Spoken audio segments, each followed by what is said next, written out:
Hey everyone, in this video, let's do a comparison of Tana and Workflowy. In order to do so, here we are at tana.inc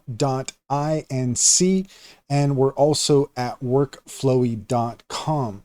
In order to compare the two, let's go ahead and take a look at Cider AI. Cider is a fantastic extension for your Chrome browser that allows you to ask questions of AI at any time. So let's go ahead and find out what Cider has to say. According to Cider, both Tana and Workflowy are powerful tools for note-taking, task management, and organizing information, but they cater to slightly different workflows and preferences.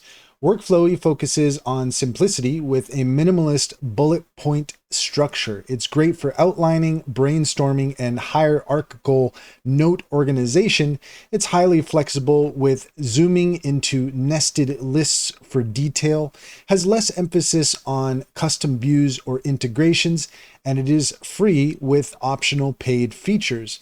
Tana, on the other hand, is more feature-rich, designed for complex interconnected data.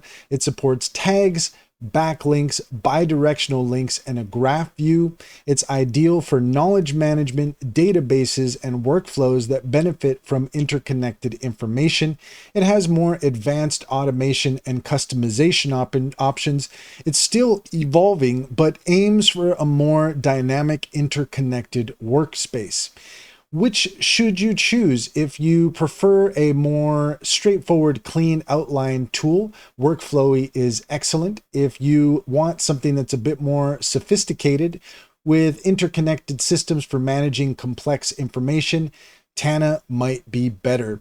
And that's all there is to it. If you found this video helpful, please leave a comment and like and subscribe. And don't forget to set your notifications for more helpful tips.